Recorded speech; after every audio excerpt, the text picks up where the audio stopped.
कि पाँव में जूते नहीं होंगे तो चलेगा, शरीर पे अच्छे कपड़े नहीं होंगे तो चलेगा, हाथ में मोबाइल नहीं होगा तो चलेगा, लेकिन एक हाथ में कलम दूसरे हाथ में किताब दे देना, जिंदगी में बहुत बड़ा फर्क पड़ेगा। सोचिए, बड़ा गर्व होता है जिस व्यक्ति ने भारत के संविधान को लिखा वो हमारे वर्ग से थे, लेकिन कसम हमें खानी है कि उस दरवाजे से अंदर जाकर आईएएस बनकर कोचिंग से हॉस्टल से निकलना है। समाज के लोगों ने 1 लाख रुपए दिया और हॉस्टल बना, उसी समाज के हॉस्टल से पढ़ा और एक आईएएस बनकर आपके बीच में आया। हो सकता है कि हमारा घर, हमारा जन्म एक खेत में हुआ हो, लेकिन हमारे माता पिता के अंतिम दर्शन एक महल से विदा होंगे, तब मुझे लगेगा आप सभी का यहाँ आना, हम सभी की बात को सुनना सार्थक है। कोई जिंदगी में अच्छा काम कर रहा है, साथ ना दे सको कोई फर्क नहीं पड़ता है, कम से कम उसकी टांग खिंचाई मत करो, क्योंकि टांग खींचने से बहुत सारे हौसले बुलंद होते हैं, वो खत्म हो जाते हैं।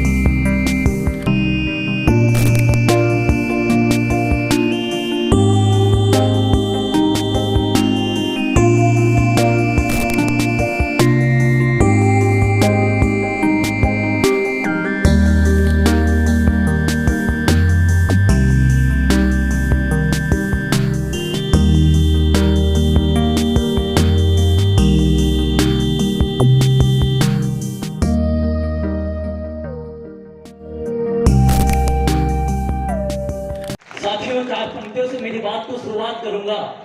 फूलों की कहानी बहारों ने लिखी, रातों की कहानी सितारों ने लिखी। अब नहीं है मेघवाल समाज किसी का गुलाम, क्योंकि मेघवाल समाज के भविष्य कहानी बाबा साहब ने लिखी, बाबा साहब ने लिखी। साथियों, जितने भी मंचासीन अतिथि महोदय हैं उन सभी का नाम नहीं ले पाऊंगा, लेकिन आज मैं मेवाड़ की धरा से आपके शेखावाटी की धरा पर आया हूँ। इसलिए नहीं आया कि मुझे कोई साफा और उपना उड़ाए, इसलिए भी नहीं आया कि मुझे मंच पर बैठा है, लेकिन इसलिए जरूर आया हूं कि इतने साल की आजादी के बाद हर साल हम प्रतिभा सम्मान समारोह करते हैं, 10वीं 12वीं और कॉलेज वालों को सम्मानित करते हैं। इसलिए आया हूं कि अगली बार 2 या 3 साल बाद सम्मान समारोह फर्क नहीं पड़ता है, लेकिन जिस सम्मान में बच्चे आए तो एक आईएएस और आरएस बनकर सम्मानित हो, तब मुझे लगेगा आप सभी का यहाँ आना, मेरी बात को सुनना एक सार्थक है। बाबा साहब की पंक्तियों को बात में रखते हुए आप सोचिए शिक्षा का क्या दम है। आज जब मैं फ्री कोचिंग को चलाता हूँ, बहुत सारे अतिथि महोदय में जैसे मनोज जी भाई साहब, वकील साहब और राजेश जी भाई साहब जैसे यहाँ बामाशाह बैठे हैं, मैं चाहूंगा कि समाज में कहाँ कमी है। एक व्यक्ति को पानी पीने का अधिकार नहीं था। सोचिए कि इस जमाने में किसी व्यक्ति को पानी पीने के मात्र से नहीं, आवाज मात्र से नहीं, सिर्फ परछाई मात्र से अपवित्र कर देते थे। उस जमाने में उस व्यक्ति ने शिक्षा का अधिकार बनाया और भारत के लोकतंत्र को चलाने के लिए संविधान लिखा। ये भारत के शिक्षा का दम है। हमारा गर्व करते हैं इस बात को लेकर हम शिक्षित हैं। तभी उस व्यक्ति ने कहा था, उधर माता बहने बेटी मैं कहना चाहूंगा कि पाँव में जूते नहीं होंगे तो चलेगा, शरीर पे अच्छे कपड़े नहीं होंगे तो चलेगा, हाथ में मोबाइल नहीं होगा तो चलेगा, लेकिन एक हाथ में कलम दूसरे हाथ में किताब दे देना, जिंदगी में बहुत बड़ा फर्क पड़ेगा। साथियों, जब हम शिक्षा की बात आती है, बहुत सारे लोग अपनी बात को शिक्षा के माध्यम से आपके बीच में रखते हैं। सोचिए, बड़ा गर्व होता है जिस व्यक्ति ने भारत के संविधान को लिखा वो हमारे वर्ग से थे। बड़ा गर्व और फक्र होता है कि जिस व्यक्ति का पानी पीने का अधिकार नहीं था, उस व्यक्ति ने उस जमाने में शिक्षा के अधिकार को साथ लेकर संविधान लिख दिया। बड़े सोचने वाला विषय यह नहीं है कि संविधान लिख लिया, लेकिन सोचने वाला विषय है कि संविधान लिखने का मौका बाबा साहब को क्यों मिला। जब उस जमाने में बाबा साहब को मौका मिलने से पहले ये देखा कि भारत का संविधान कौन लिखे, वो लिखने के बाद देखा कि किस व्यक्ति से भारत के संविधान को अंग्रेजित किया जाए, तो देखने के बाद पता चला कि बाबा साहब से पढ़ा लिखा व्यक्ति कोई नहीं था, इसलिए भारत के संविधान का लिखने का मौका बाबा साहब को मिला।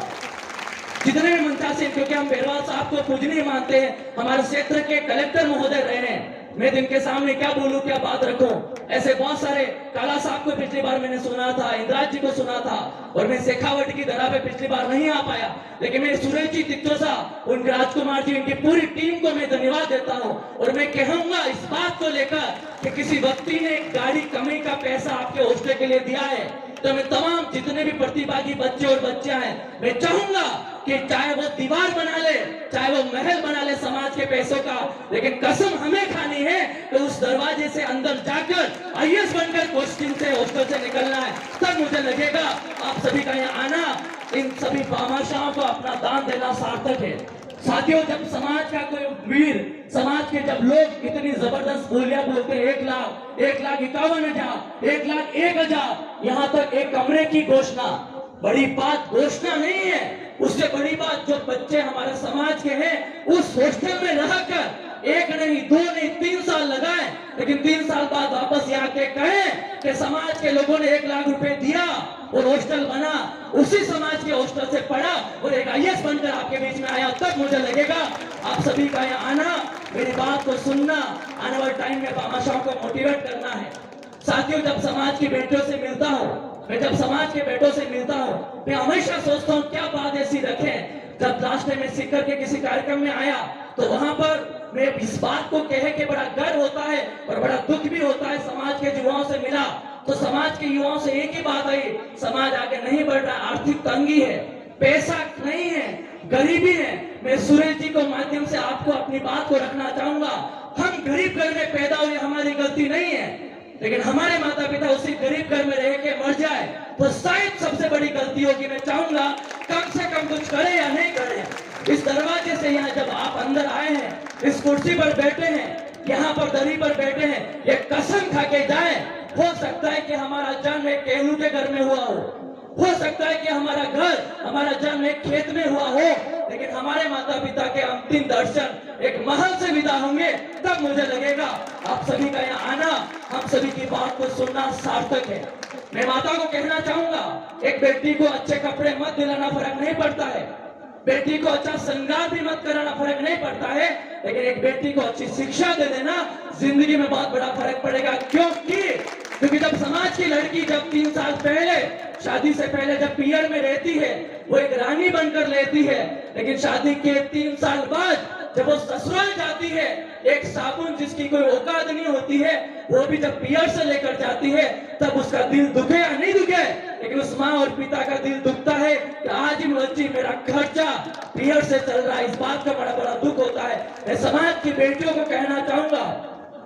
जिस तरीके से इतने शानदार प्रतिभा सम्मान समारोह कराते हैं, लेकिन सम्मान समारोह का मतलब ये नहीं होता है कि आप यहाँ आए, सर्टिफिकेट लें, मोमेंटो लें, फोटो को स्टेटस डालें और लोगों से वाई वाई लुटें। इस प्रतिभा सम्मान समारोह का मतलब ये होता है कि इस सर्टिफिकेट को लेकर कसम खाएं कि 1 नहीं 2 नहीं 3 साल बाद आएंगे लोग, 2 लंगाड़ों से वहां स्वागत करके लाएंगे और कहेंगे 3 साल पहले ये बच्चा कॉलेज पास करके यहाँ सम्मानित हुआ था, आज ये सम्मानित हो रहा है, यहाँ से कसम खा के आईएएस बनकर हो रहा है, तब मुझे लगेगा आप सभी का यहाँ आना, इतने मंचासीन लोगों की बात को सुनना सार्थक है। क्योंकि पूर्व से मुझे इंडिकेशन मिल गया, मैं एक शिक्षक आदमी हूँ, रीजनिंग पढ़ाता हूँ, पॉलिटी पढ़ाता हूँ, जब मुझे कोई कह देता इतना ही बोलना है तो ज्यादा नहीं बोलता, लेकिन मैं सुरेश जी भाई साहब तथा पूरी टीम को धन्यवाद दूंगा इस बात को लेकर कि मेवाड़ की तरह से आपके बीच में मुझे बुलाया है, लेकिन कसम खा के जाता हूँ इस तरह से कि अगले 10, 15, 20 बच्चों को आपके छोटे भाई, क्योंकि मैं हो सकता है 1 लाख की घोषणा नहीं कर पाऊं,